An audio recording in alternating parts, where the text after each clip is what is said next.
tardes. Ahora es tiempo de presentar a la doctora Constanza Bruno Solera.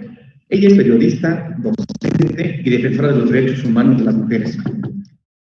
Su ponencia el día de hoy es Visionarias territoriales, liderazgos y estrategias para los derechos humanos y la prevención y atención de la violencia de género. Vamos a dar una breve síntesis curricular. Ella es doctora en estudios internacionales de conflicto, paz y desarrollo, maestra en conciliación y paz por la Universidad de Medellín, miembro de la Red Colombiana de Periodistas con Visión de Género. A su vez es miembro directivo del Consejo de Redacción, que se encarga del periodismo de investigación. También es docente universitaria de la Universidad de Chino en Córdoba, Colombia. Es un enorme placer poder presentar a la doctora Constanza. Ella es la ponente de Colombia. Y más por el momento, y a nombre del gobierno municipal, encargado por el doctor Luis Alberto Herrera, le damos la palabra a la doctora Constanza Bruno.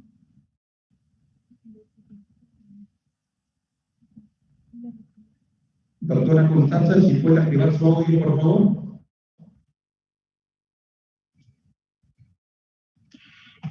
Saludes a todos. Buenas noches desde Colombia. Ya son las 6 de la tarde. Saludos a Andrea, a Raúl, a Sara y todos los presentes en esta conversación. Sí, tengo a cargo las visionarias territoriales, que son esas mujeres que ejercen unos liderazgos importantes en los territorios y que tienen como Biblia los derechos humanos, ¿cierto? Quiero pasar ahora para mostrarles una imagen primero.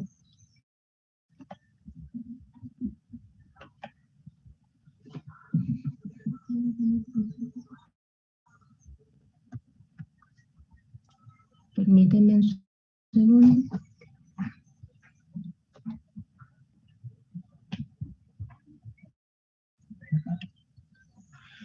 Bueno, quiero hablarles de esas visionarias que encuentro en un departamento que se llama Antioquia, al norte de Colombia. Mostrar una dar a conocer esas nuevas expresiones de violencia basada en género, pero de igual manera mostrar cómo ellas han sorteado todas esas vicisitudes que todos los días la ponen a prueba y que sé que también en sus localidades se encuentran este tipo de mujeres visionarias. Cuando hablamos de visionarias, o más bien cuando una mujer ha sido agredida y esa agresión está vinculada a una desigual distribución del poder y a la perpetua subordinación de la mujer ante el hombre, que la desvaloriza y la cosifica, estamos hablando de violencia de género, y así muchos de mis antecesores lo han planteado en su conversación. Y cuando esa mujer es discriminada, estamos hablando precisamente de violencia de género. Con base en esto, se tiene claro entonces que la violencia, con base en esto podemos decir que cuando hablamos de violencia de género estamos hablando de la violación a los derechos humanos de las mujeres. Vemos hoy día y nos indignamos con esas crecientes expresiones de violencia de género en nuestros entornos comunitarios y territoriales, y vemos la urgente necesidad de atender esos casos que se presentan y de prevenirlos. Pero cuando vamos a tomar acciones comunitarias, no tenemos la información que necesitamos a la mano para llevar a cabo esas intervenciones o esas acciones que puedan ayudarla. No las tenemos a la mano. Tenemos una información diminuta de lo que pueda estar pasando, pero no el análisis de cómo y por dónde empezar. Entonces, yo les decía que cuando vamos a tomar esas acciones nos percatamos de que no hemos caracterizado claramente esas formas de violencia de género en nuestras comunidades. El contexto aquí es sumamente importante porque entre más nos conozcamos iremos descubriendo sus formas. La violencia de género en nuestros entornos comunitarios y territoriales de Colombia han adoptado muchas formas y debido a esas distintas formas las mujeres estamos llamadas en Colombia a adoptar múltiples estrategias. La violencia de género en territorios en conflicto armado se ha tipificado en la violación, el abuso sexual, el acoso sexual, la tortura, la trata de personas, el secuestro, la desaparición forzada, el feminicidio y el desplazamiento forzado principalmente. Pero luego de la firma del acuerdo de paz han surgido nuevas formas de violencia de género que socavan la dignidad de las mujeres, porque no solo se trata de afectaciones físicas, psicológicas o sexuales, sino también en una permanente o sistemático daño económico o patrimonial. En Colombia contamos con un sinnúmero de visionarias territoriales que son mujeres valientes que toman la iniciativa de sacar adelante procesos que promueven el respeto a los derechos de las mujeres en los diferentes espacios, ya sea el comunitario, el económico o el político, pero al mismo tiempo defienden los intereses de sus comunidades y de su familia, por supuesto. En este trabajo se han acrecentado precisamente el trabajo de esas visionarias porque históricamente la sociedad colombiana no ha sabido reconocerle su rol de líderes. Incluso cuando son agredidas o son asesinadas por su liderazgo, tampoco se les reconoce que fueron asesinadas o agredidas por su liderazgo y no se las reconoce como castigo por ejercer precisamente ese liderazgo femenino dentro de una organización social. Nada más en el 2018, según la Consultoría para los Derechos Humanos y el Desplazamiento, fueron asesinados 18 lideresas y 79 fueron agredidas. En el primer semestre de 2019, 10 de los homicidios, 10 de los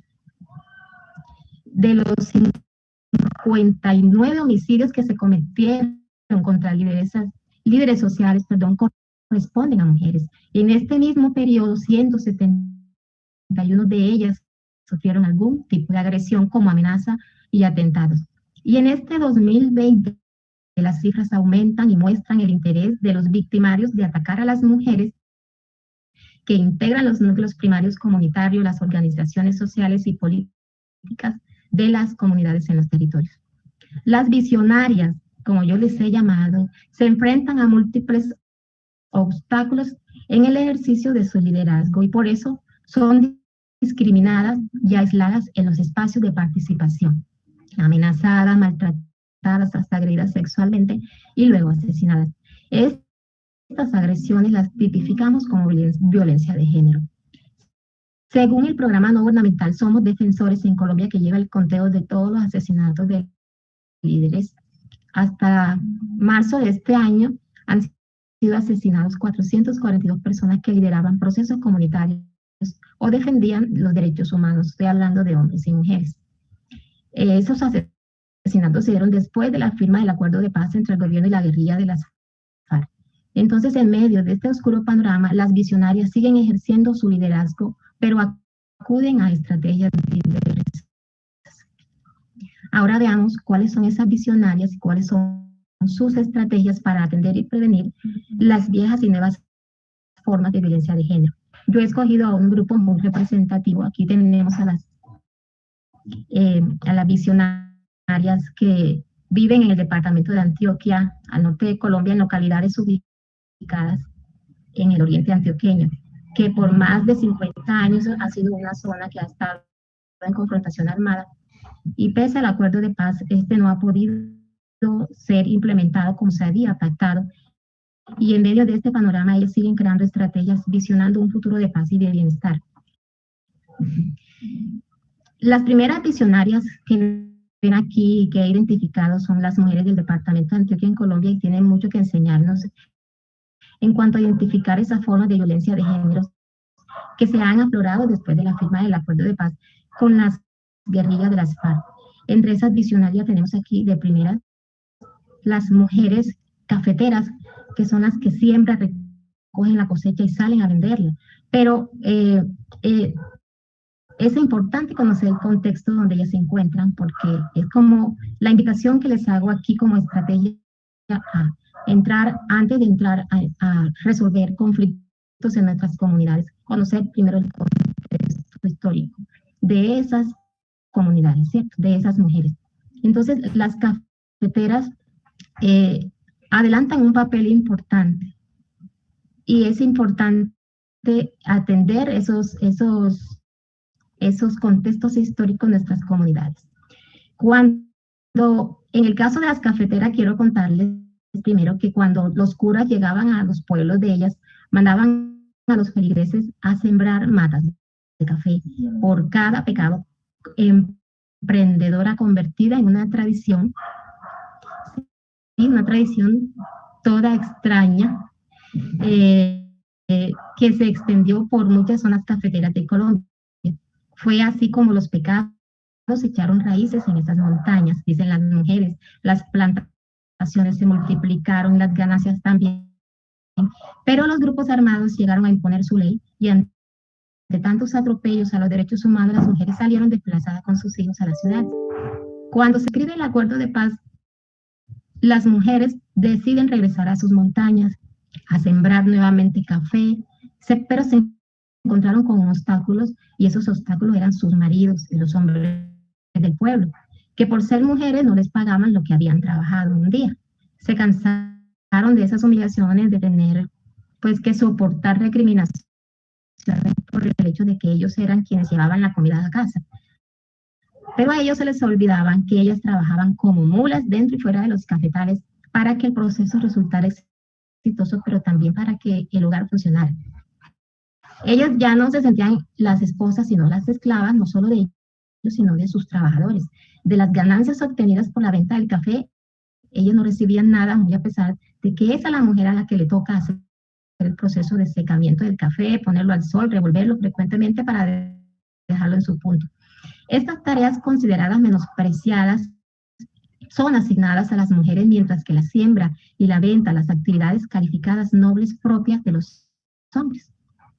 Ese papel noble de los hombres ha sido siempre el protagónico en la historia económica de Antioquia y de muchos territorios en Colombia.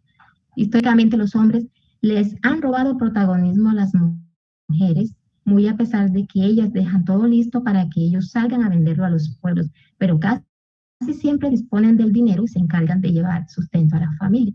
Otras veces se gastan las ganancias en ron y en licor y no les reconocen a sus esposas algo de dinero para que solventen sus necesidades y las de sus hijos. A la mayoría de los hombres no les gusta que ellas organicen. Es aquí donde empiezan los conflictos entre las familias y por ende entre las comunidades. Y el caso de las cafeteras allá se conoce el costaleo, no sé si allá conocerán este término, que el costaleo, que consiste en que las mujeres sacan y esconden pequeñas cantidades de café ya procesado y las venden a escondidas para guardar o ahorrar dinero, ¿cierto? De manera escondida de sus esposos. De esta forma van solventando gastos personales, y por eso a menudo las malas lenguas del pueblo, cuando ven a las mujeres comprando solas en las tiendas, vociferan o murmuran que le están costaleando a los maridos. Las mujeres que acudían a ese costaleo no podían dormir con la conciencia sucia y aprovechaban la misa dominical, ¿no? para confesarle sus pecados al padre de turno de que le estaban robando café al marido. Pero ellas obviamente argumentaban a los curas que su marido no les retribuyen su trabajo. Ellas regresaron tranquilas a sus casas porque el cura les decía que eso ocurría porque ellos desconocen las necesidades de sus esposas. Sin embargo, el sacerdote les ponía de penitencia sembrar muchas matas de café y seguir ayudando a sus maridos. Entonces, todo esto para decirles que ellas algún día decidieron separarse de sus maridos y emprender sola la crianza de sus hijos y el negocio de la producción cafetera, y ahora son ellas las que salen a venderlo, y es ahora cuando en los pueblos se han dado cuenta de que el café que ellos venden ya no tiene el mismo sabor que tenía cuando vivían con sus mujeres.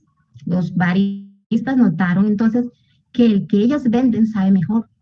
Se descubrió finalmente que quienes hacen un café de calidad son ellas, pero ahora la lucha no está en que solamente se les reconozca que ellas son las que ponen el toque secreto del café, sino que les paguen lo mismo que les pagan a ellos, porque por un día de jornal de trabajo en los cafetales a los hombres se les pagan 40.000 pesos colombianos y a ellas la mitad. Esta es una nueva forma de violencia de género que afecta a las mujeres hoy día en Colombia y que como no está siendo atendida por el gobierno colombiano, es prioridad en las agendas de las organizaciones de mujeres visionarias de Tejipaz, que es una fundación que se ha encargado de visibilizar este tipo de violencia de género en Colombia. Entonces, para entender esas violencias y prevenirlas, ellas han asumido liderazgos, empezando por capacitarlas, educarlas en entender la importancia del enfoque territorial y del enfoque de género para desnaturalizar esta y otras prácticas machistas. Luego de esta capacitación les dan un plante o ayuda económica para que aprendan a ser autónomas y sean ellas las que visibilicen su papel en la economía territorial. Y como es un largo camino por recorrer, esta lucha apenas se empieza para ella. Entonces, de las cafeteras pasamos a las visionarias de la Asociación de Desplazados de Ituango, que también es al norte de Colombia, y que trabaja por el restablecimiento de los derechos de las mujeres. Es decir, son esas mujeres que defienden a las mujeres agredidas sexualmente y a las desplazadas por los grupos armados en el nordeste antioqueño. Su experiencia, pues la empezaron a ganar infortunadamente cuando fueron abusadas por actores armados. Su estrategia estuvo basada en buscar a las agredidas y capacitarlas para que accedan a las rutas de atención psicosocial, mostrarles que tienen derechos sexuales y reproductivos y los mecanismos para acceder a la justicia.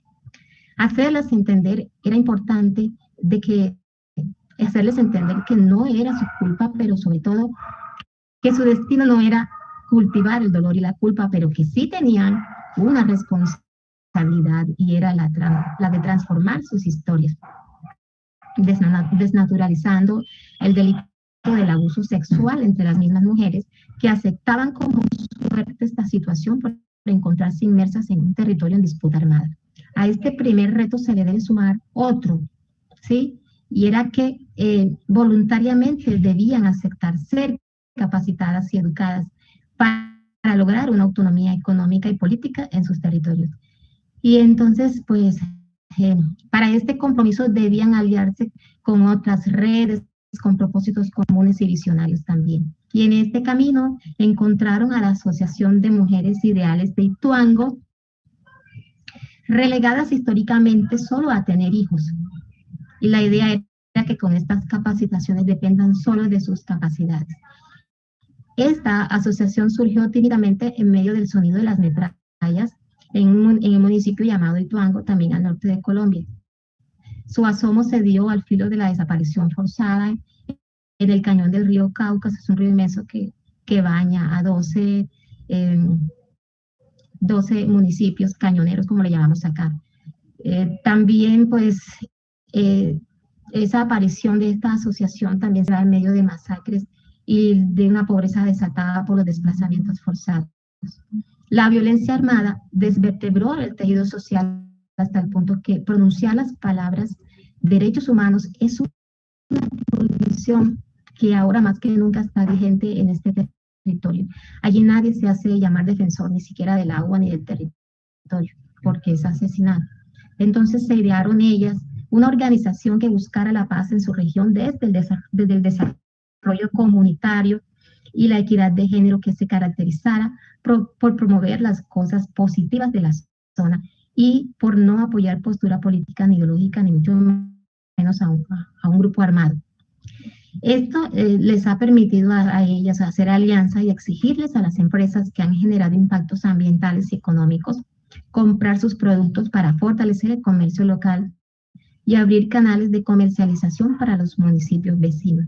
De esta forma, han conseguido que muchas de ellas, muchas mujeres, ya no dependan económicamente de sus maridos, sino que por el contrario, han logrado que muchos hombres se unan a sus propósitos. En este mismo territorio antioqueño, norte de Colombia encontramos otras visionarias y son las mujeres barqueras o cañoneras,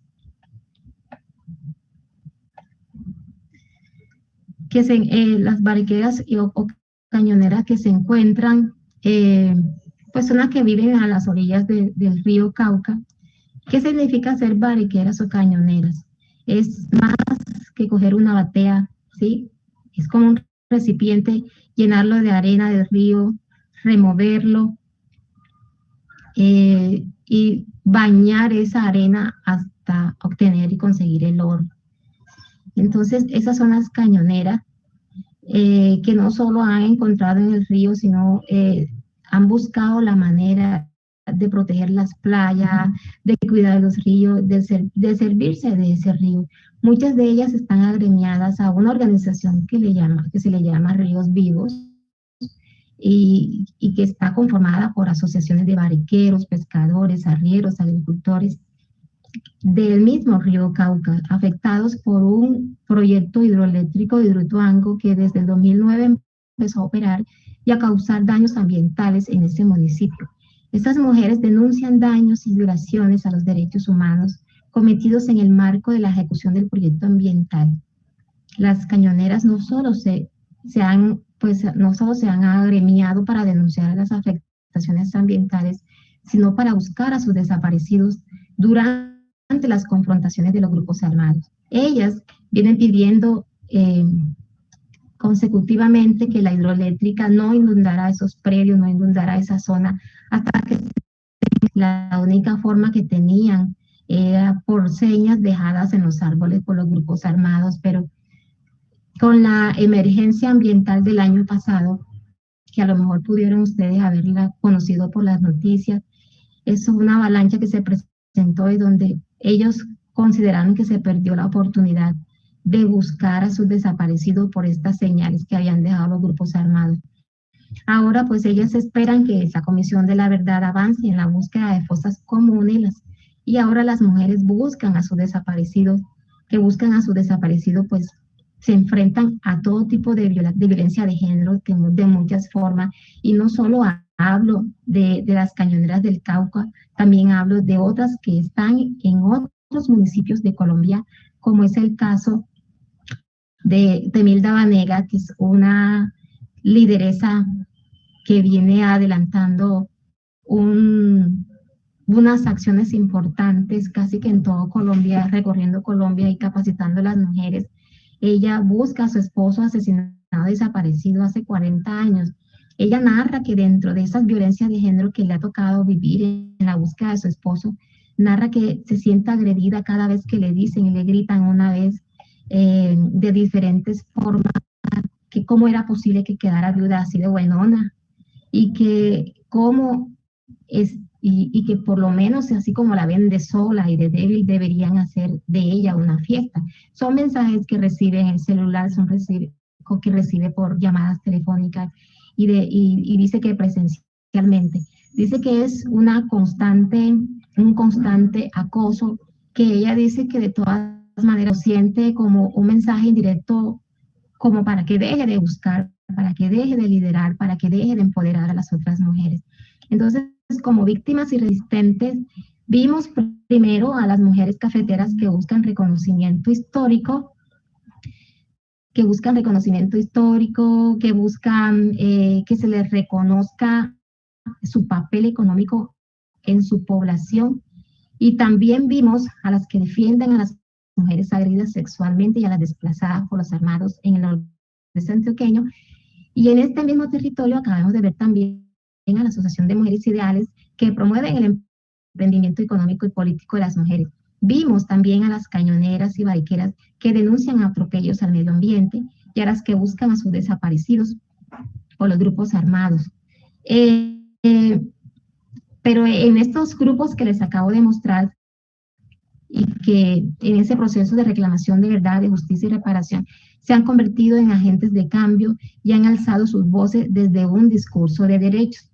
Ahora veremos que en este mismo territorio o municipio, a las mujeres excombatientes que pertenecieron a la guerrilla de las FARC y que están en proceso de reincorporación, han aceptado después del acuerdo de paz en 2016 y después de entregar sus armas, han aceptado convertirse en promotoras de paz y defensoras de los derechos humanos.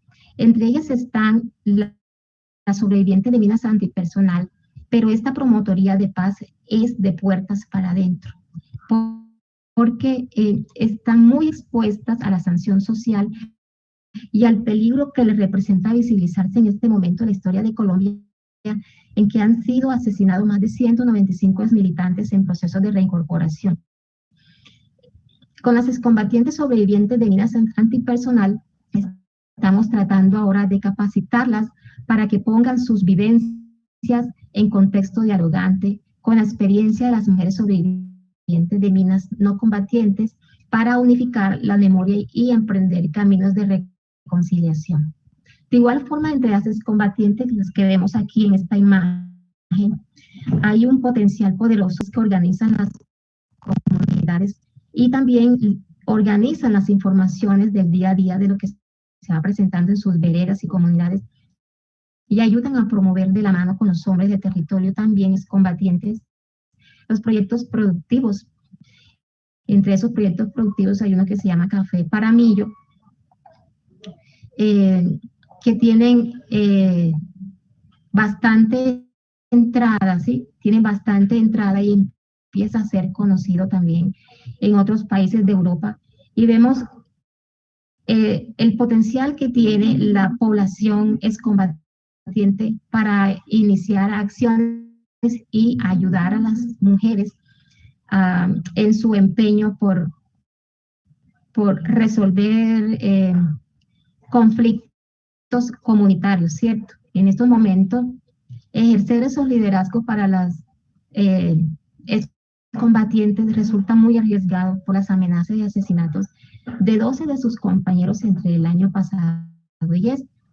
Entonces, como podemos ver que el trabajo de las mujeres visionarias es todo un desafío, sus estrategias son decisivas, pero debo decir también que sus obstáculos por defender los derechos de las mujeres y de sus comunidades en medio de los conflictos son mucho más y tienen en contra el estigma que las marca a la mayoría de ellas, les impide hacer alianzas públicas continuas y duraderas por la falta de apoyo institucional, la falta de recursos para ampliar las redes y la falta de seguridad por parte del Estado, que cuando no está ausente llega tarde.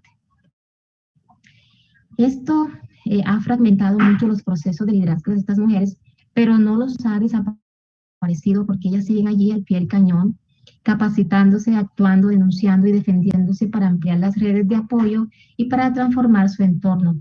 Estas luchas femeninas que se alimentan de las redes, trabajar unas con otras, se aumentan pese al miedo que se siente en estos momentos en Colombia de ser un líder social, porque como dice Marcela Laragade, se trata de visionar nuevas salidas ante la inoperancia de un Estado fracturado, que vemos cómo ayudar a avanzarla, cómo ayudar a estas mujeres a avanzar.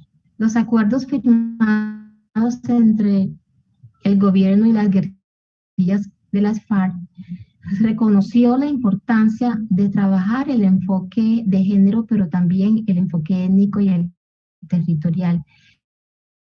Todos esos enfoques han sido muy descuidados, a pesar de que están transversalizados en el acuerdo. Sabemos que si se implementarían podría convertirse Colombia en el primer país del mundo en incluirlo y en implementarlo a través del trabajo de las subcomisiones de género y de la iniciativa de organizaciones, por supuesto, que de mujeres. Estas acciones favorecen la prevención de este tipo de violencia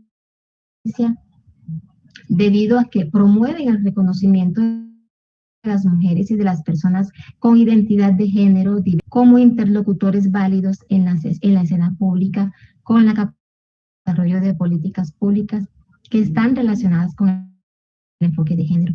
Entonces, una vez pues conocidos los factores de riesgo que tienen las mujeres en cada comunidad,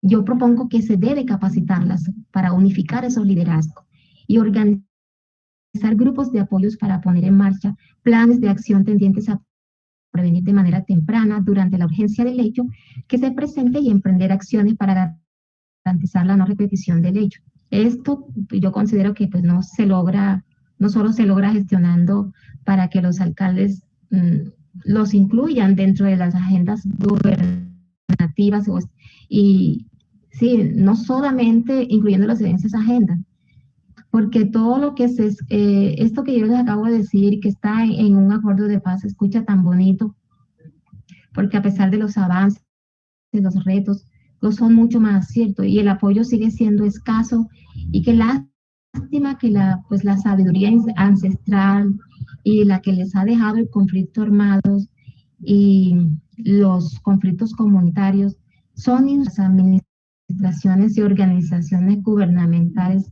para que las coordinen con ellas desde el territorio, con enfoque de género étnico y territorial. Los consejeros territoriales fueron creados para avanzar en estos retos, pero en esos consejos territoriales muchas de estas organizaciones de mujeres que trabajan en redes no están. Entonces, precisamente hoy fue presentado el cuarto informe sobre la implementación del acuerdo de paz, y en él se evidencia un rezago en la implementación del enfoque étnico y de género. En el étnico solo se ha avanzado un 11%, y en el de género solo un 14% en comparación con todos los programas que se vienen implementando en el acuerdo. Es decir, que no se han materializado los compromisos étnicos ni los protocolos de género en los programas contemplados.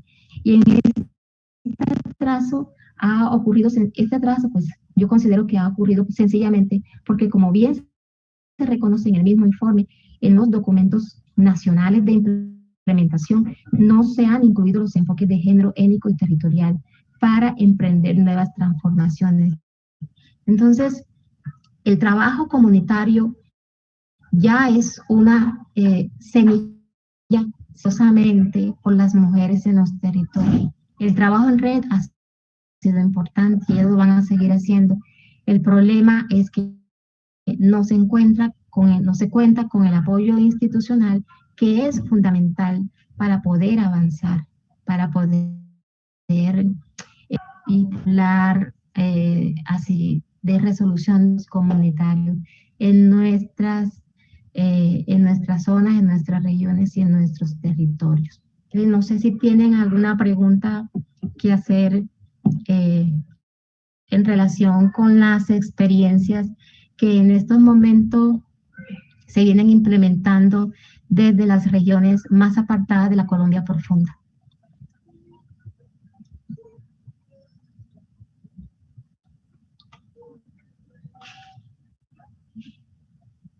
No escucho. ¿Alguno de los participantes que desea hacerle alguna pregunta a la doctora Constanza?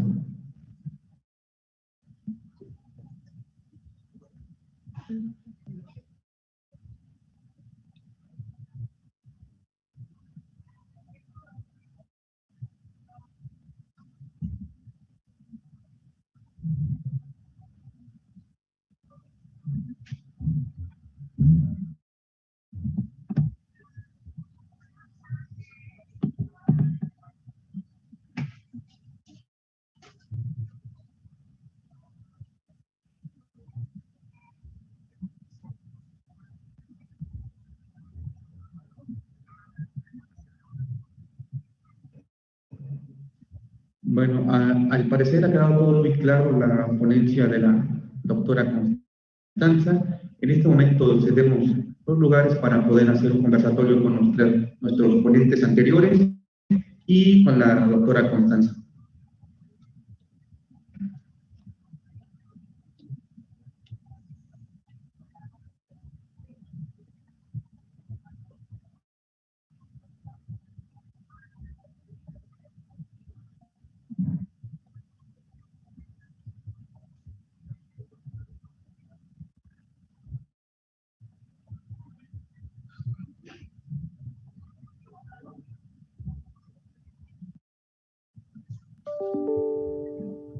Aprovechamos la comunicación con la doctora Constanza y los ponentes que nos han hecho favor de continuar en esta tarde. para cerrar esta mesa de trabajo, me gustaría hacer alguna reflexión y 2 planteamientos para cada uno de los ponentes y que sus comentarios nos aportaran las experiencias que ellos han tenido en ese trabajo que enmarca en nuestro Congreso dirigido a la aplicación de nuestro programa de diálogos comunitarios. Quiero agradecer por el amplio contenido temático que nos han presentado cada uno de ustedes. Nos ha enriquecido y derechos hacia las mujeres. Y quiero hacer una reflexión, así como la doctora Constanza nos decía que existen viejas y nuevas formas de violencia. Las viejas formas son las tradicionales, con las cuales hemos crecido y que hemos normalizado, ¿no? En un congreso precisamente en Medellín, donde tuve la oportunidad de conocer a la doctora Constanza, uno de los ponentes, comunicólogo, nos preguntaba, ¿en qué educamos a nuestros hijos? ¿En qué valores educamos? ¿Qué educamos realmente en un niño? Y él respondió, educamos víctimas y educamos victimarios. ¿Por qué? Educamos víctimas porque a las niñas les enseñamos esos roles, esos patrones de atienda a tu hermano, atienda a tu papá, tú lava los trastes, tú no contestes, tú no llegues tarde porque eres mujer, tú eres la señorita, tú, la mujer, las reglas y la mujer sometida. Y los hombres se les reconoce que tengan muchas novias, se les reconoce su valentía. Y en este contexto es como nosotros criamos en esos antivalores de no darle el respeto que la mujer merece, pero son situaciones que transmitimos de generación en generación y lo vemos bien, al menos en el entorno mexicano así acontece. Las viejas formas de violencia. Ahora, las nuevas formas de la violencia las vemos contextualizadas en la música, en las series televisivas. ¿Qué nos transmiten? Vienen a mi mente sexualidad, alcoholismo, narcotráfico, violencia, delito. Son los modelos que nosotros permitimos que la juventud, los niños adquieran. Otra de las nuevas formas de violencia son las redes sociales, que permiten el acoso, que permiten que se denigra a la mujer, la imagen de la mujer. Los que comparten fotos íntimas o publicadas. Recientemente en Puebla ya está tipificado esas conductas, anteriormente no era así, pero son viejas y nuevas formas en que ejercemos la violencia y permitimos la violencia contra la mujer. Ahora bien, en este contexto de reconocimiento, de reclamación, de equidad y respeto de los derechos hacia la mujer, les pregunto a los panelistas, ¿cómo deconstruir los conceptos de violencia que se han transmitido y se han normalizado en la población? ¿Cómo hacerlo? Porque el trabajo que nosotros vamos a realizar en la comunidad, lo decía el día de ayer, este no es un programa para fotografía, no es un programa de réplica, sino es un modelo de inclusión social en donde nosotros tenemos la labor de combatir las violencias. Este foro, esta mesa temática se programó debido al alto índice de violencia contra la mujer que acontece en la comunidad en que estamos haciendo la prueba. Y creo que no solamente en ese territorio, es una situación que estamos padeciendo en muchos lugares. Y más con este tema de la pandemia, al estar las personas en sus hogares, ha propiciado que la mala convivencia destruya relaciones e incremente el uso de la fuerza contra la mujer. Entonces, paso la voz a la maestra Constanza, primero, si nos gusta responder. Claro, siempre he creído en la educación desde la casa. La educación desde la casa es el primer paso para contrarrestar esa violencia de género, para el respeto de las mujeres y el respeto de las diferencias. Ese primer punto de partida tiene que estar acompañado de unas medidas que a nosotros como los académicos se nos permita investigar, ¿sí? Investigar primero esas formas de violencia, esa educación desde la casa, pero también esas formas de violencia en la casa, para luego saltar a nuestras comunidades, de puertas para afuera, esa investigación, ampliarla, para que también se adopten medidas sancionatorias de la violencia contra las mujeres, con énfasis en el ámbito público, que se presente en el ámbito estatal o en el ámbito de ese conflicto armado interno que para el caso colombiano es el que nos ocupa y nos preocupa. Lo mismo creería yo que para México, para otros países latinoamericanos, la violencia de género debe debe confrontarse y debe atacarse desde la educación, desde la natural, acabaste de decir, Andrea, en casa, de los hijos, porque es el primer mandamiento que se debería reclamar dentro de estas acciones que hoy día a todos nos preocupa por dónde empezar, y en realidad que hay que empezar desde la casa, desde la cuna. Eso por ese lado. Y también promover la investigación para ver esas nuevas formas, esas expresiones micromachistas que no solo están en la casa, sino de puertas para afuera. Hay unas transformaciones de estas violencias de género que aún no han sido abordadas por la academia. Y lo decía yo, sobre todo en ese ámbito económico y político en el que se desempeñan las mujeres, pero de igual manera me retrocedo a la casa, parten desde la casa. Y es allí donde tenemos que empezar. No podemos pedirle a un ciudadano que no agreda a las mujeres cuando es en la casa donde ha debido recibir esa educación.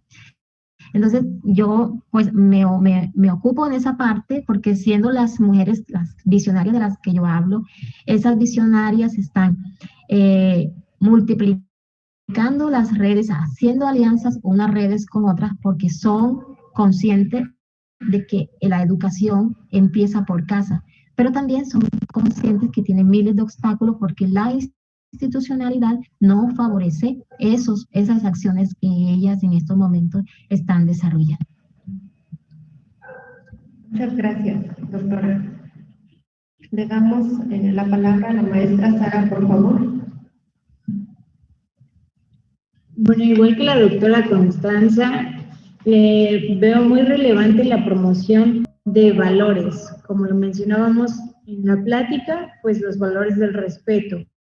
Y sí, es muy importante conocer como sociedad cuáles son, qué significa la violencia. Desde la escuela nos dicen los diferentes tipos de violencia, pero no nos dicen cómo podemos combatirla. Y también de la casa, pues creo que es en la escuela, la participación que en algunos lugares todavía se les da más bien todavía se excluye a las mujeres a participar. Si bien es cierto que tienen educación, pero no hay como una participación como tal. Y bueno, aparte de fomentar los valores, yo creo que es importante como sociedad involucrarnos más en que hay algunas colonias en donde se vive más violencia que otras. Sin embargo, pues nosotros como personas debemos de involucrarnos más.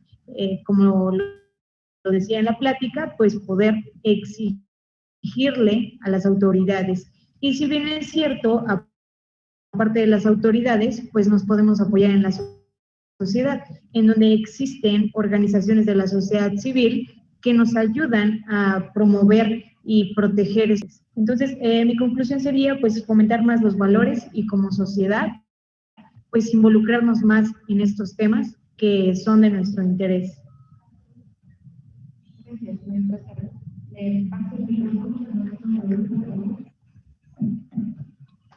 Bien, muchas gracias. Creo que sí, sobre eso de las aportaciones que están haciendo ahora en esta también. Me parece que debe basar en los diferentes agentes de socialización. Para el video, realmente sí debe determinar, creo que el núcleo es la casa, la educación, para que crezca como modelo en las cuestiones, ¿no? Desde la escuela, desde los grupos sociales, incluso las cuestiones religiosas, y para poder realmente ver un cambio efectivo ante las nuevas formas, antiguas formas de violencia ejercida en contra, de las mujeres. No sé si es así, pero sí ir construyendo poco a poco para tener una nueva realidad. Desnaturalizar a través de métodos comunitarios, yendo a las escuelas, a pesar de que tanto la familia como las escuelas existen a veces problemas o cuestiones, diversos factores, yo creo que es multifactorial, y habría que entender, bueno, esos niños que llegan a la escuela, cómo están viviendo en sus casas, qué tipo de violencia existe, y lo van reflejando, ¿no? Lo van permeando y tal vez son esos niños que posteriormente aprenden desde la escuela, desde su casa, pero hay que atender, bueno, todos esos factores para poder determinar a ver qué tipo de derecho a competir. Vivimos en una sociedad que necesitamos más diálogo, acercamiento, cultura de la paz, y para que una vez teniendo ese conocimiento podamos realmente trascender a una cultura de exigencia. Una cultura de exigencia es hacer valer los derechos, visibilizar, no permitir la violencia que se ejerce a la mujer en múltiples sectores, y la investigación para poder determinar nuevas formas, apoyando proyectos comunitarios, pero realmente que atiendan desde el núcleo, ¿no? Desde aquellas personas que a veces existe el olvido para fomentar conflictos, y que realmente en el futuro exista una reconstrucción, de una nueva visión hacia los derechos humanos de las mujeres. Bueno, creo que sería la conclusión. Gracias, maestro. Se adelantó a la siguiente pregunta. El tema era, en primer lugar, la deconstrucción de los conceptos de violencia. Una vez detectados, y me parece que los tres panelistas han coincidido en el fomento de valores en la familia, en la escuela, en los entornos sociales en los que se desarrollan los menores, pero no solamente ellos, bueno, considero amplio el tema.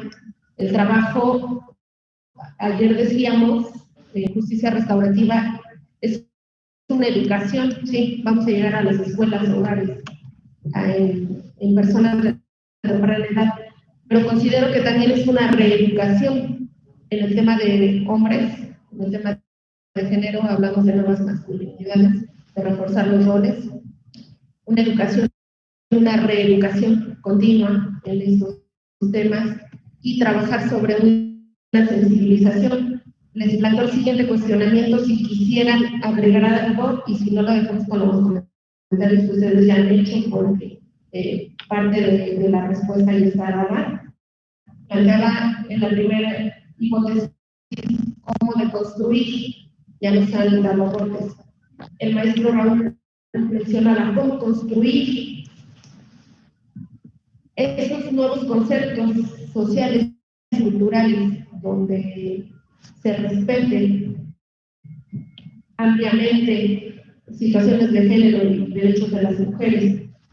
Cómo construirlo de manera duradera, transversal, que la alianza que ayer mencionábamos y que también mencionó la doctora Constanza, esa alianza de política pública, participación ciudadana, sociedad civil, sea duradera, efectiva, eficaz y que visualice la transformación que nosotros buscamos en el ámbito comunitario. ¿Cómo hacerlo? ¿Qué estrategias podrían ser implementar?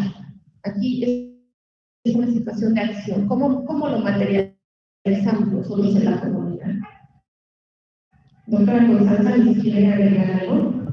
Sí, claro, yo estoy completamente convencida de que debemos aplicar la coproducción del conocimiento y es empezando por darle participación a las comunidades de los territorios de las comunidades.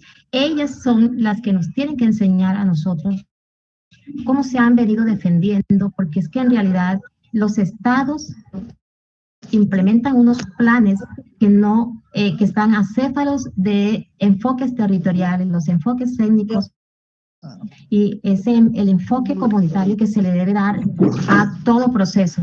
Yo respeto mucho la sabiduría ancestral que se encuentra en las comunidades y que ellas dentro de esas comunidades ya tienen armado unos protocolos de seguridad. Lo que pasa es que no han sido escuchados, no han sido atendidos, no han sido incluidos dentro de los programas de acción para poder contrarrestar la violencia de género. Ese es el primer paso que yo daría, es solamente sentarnos, hablar con ellas y decirle, ¿usted cómo considera que se debe resolver los problemas en sus comunidades para impedir que se sigan dando esas expresiones de violencia de género, las viejas violencias de género y las nuevas expresiones de violencia de género? Entonces, darle lugar a las comunidades, que ellas nos digan cómo hacerlo, y porque también sabemos que tienen múltiples proyectos engavetados a la espera de tener una oportunidad, una voz solamente para llevar a cabo sus planes. Es el primer punto de partida. ¿Y qué debemos dar nosotros? Capacitaciones y que ellas vuelen solitas porque son capaces de volar solitas.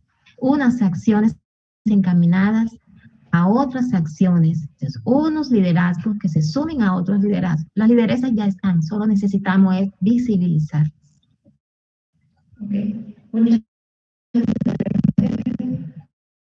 Maestra Sara, por favor.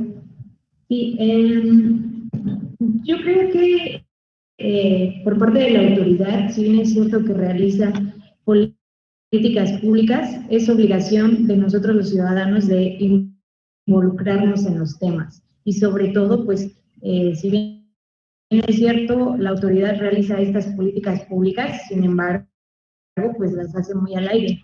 Les pongo un ejemplo. En las calles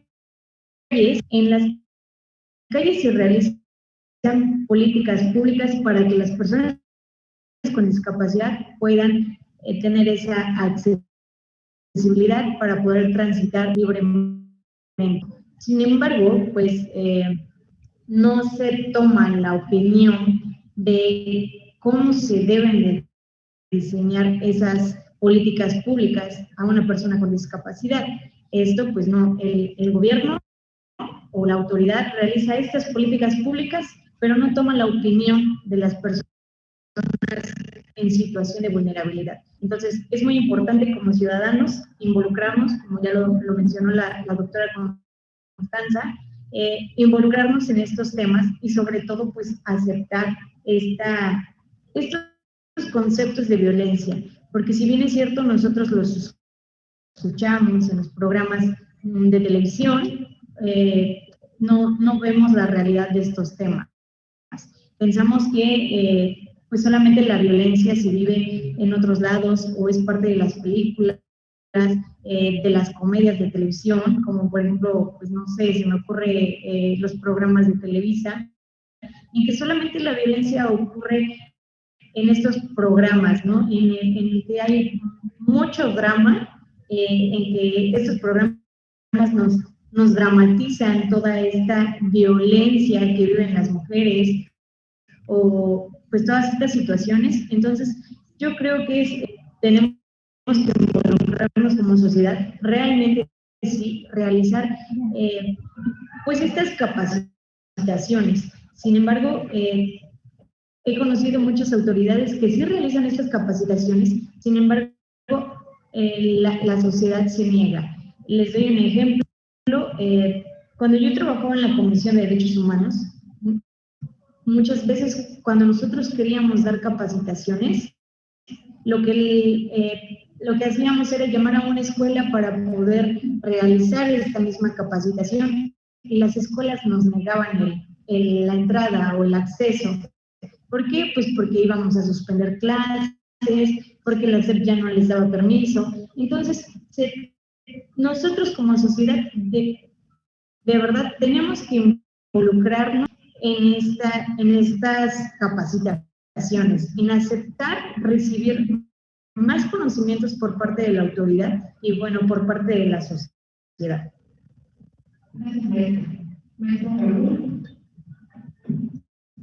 Bueno, yo quiero, gracias, es darle voz a los que no han tenido la voz. Me refiero a casos de desaparición forzada, desaparición de personas, tortura y violatorios familiares, trata de personas. Es decir, hay algunos temas que se han dejado de visibilizar.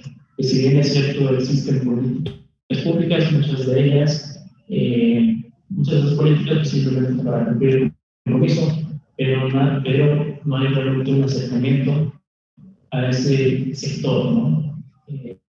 ¿Cuántas mujeres hay en México buscando a sus hijos desaparecidos y no hay ningún tipo de respuesta efectiva por parte del Estado?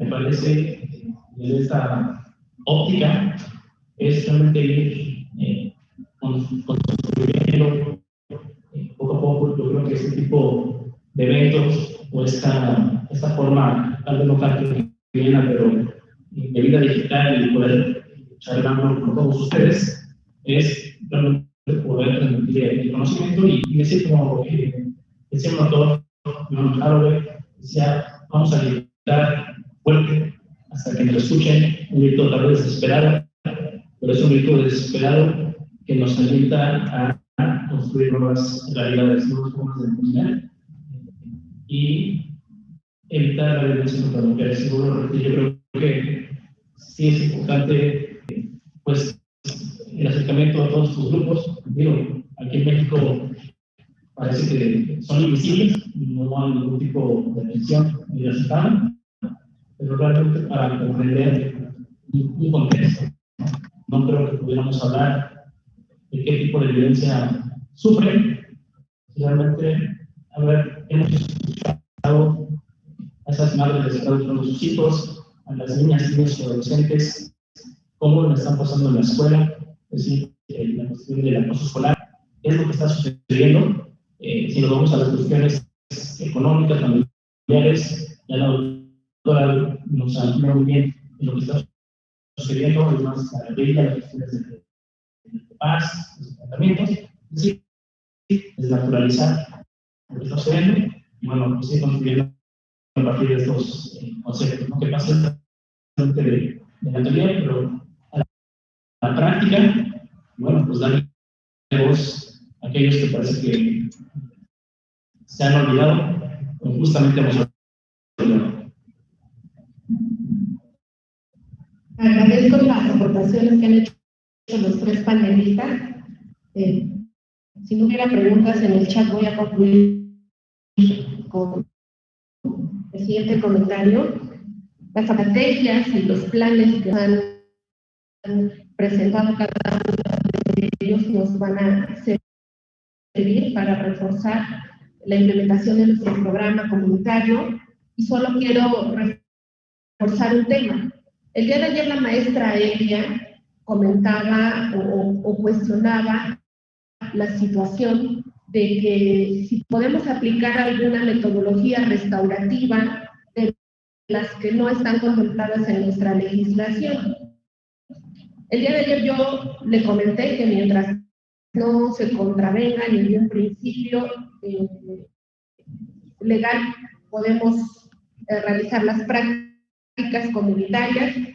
Sin embargo, en el tema específico de mujeres, los que somos facilitadores, al menos aquí en México, sabemos que tenemos la prohibición legal de realizar procedimientos restaurativos en los temas de violencia contra la mujer. Situación que es cuestionada por varios autores y gestores de paz, porque queda el cuestionamiento: ¿ellas no merecen o necesitan esta atención? El problema es la justificación de no implementarlo en este tipo de delitos de violencia contra la mujer es por esa situación en el que un miembro ejerce la violencia sobre el otro y el otro se encuentra sometido, y entonces no cumpliríamos con ese principio de equidad y de voluntariedad para llegar a un acuerdo y una negociación, y con el fin de evitar la revictimización de la mujer en eso. Por ello que desde el Código Nacional se establezca la prohibición de esas metodologías en este tipo de delitos.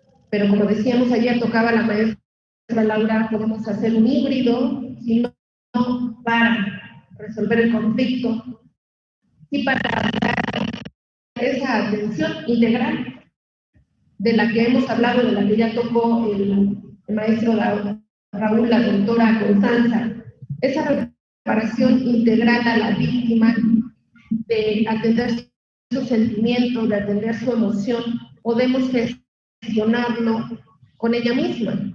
No necesariamente buscar un acuerdo, decíamos el día de ayer, metodologías y prácticas restaurativas no son buscar un consenso, son dar reparación, restauración. Aquí en este caso a la víctima podemos darle un apoyo a través de un círculo de sanación, a través de conferencias familiares, donde su entorno, porque cuando acontece un suceso de violencia en el entorno familiar quedan trastocadas cada uno de sus miembros, y la atención o la gestión de conflicto no solamente es mamá, papá, donde quedan los hijos, donde queda todo el entorno de convivencia en el que ellos se desarrollan. Entonces, si bien no vamos a entrar a resolver, podemos hacer el abordaje de las necesidades de esas víctimas. Ayer hablábamos de nuevos roles y necesidades. Podemos dar este apoyo como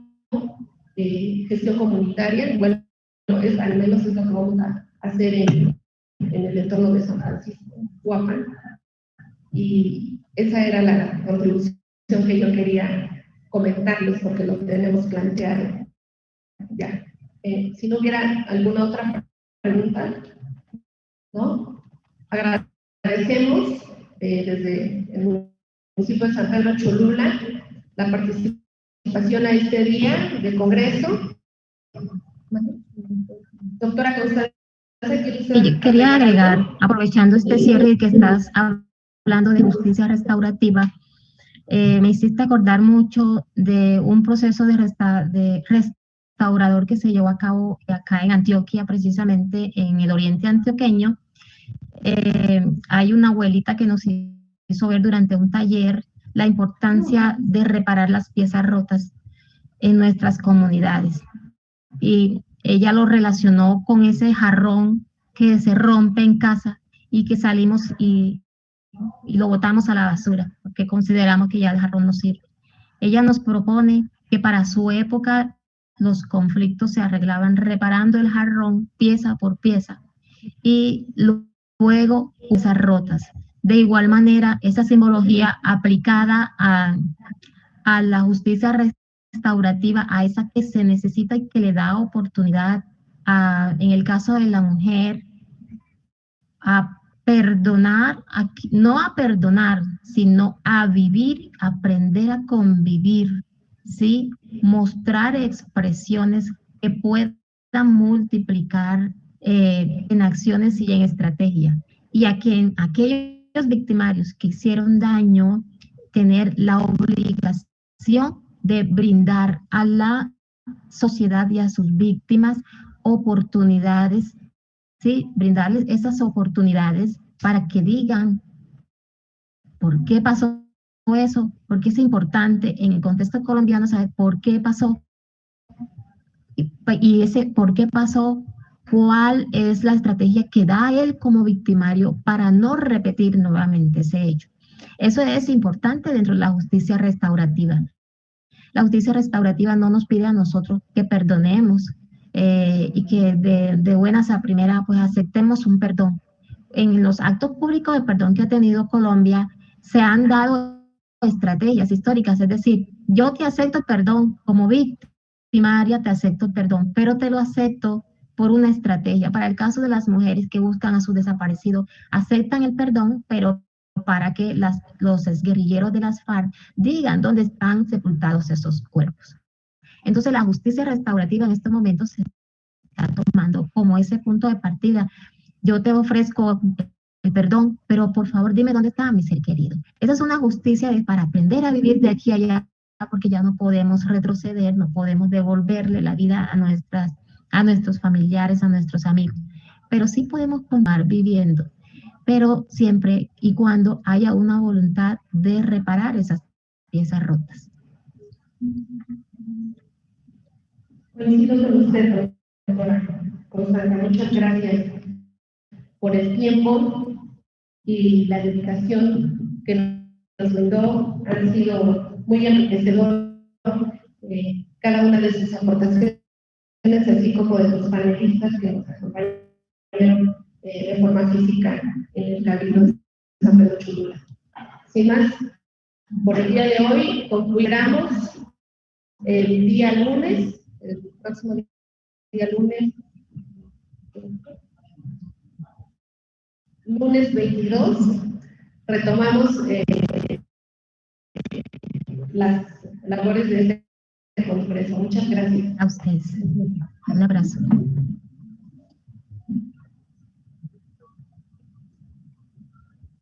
La grabación se ha detenido.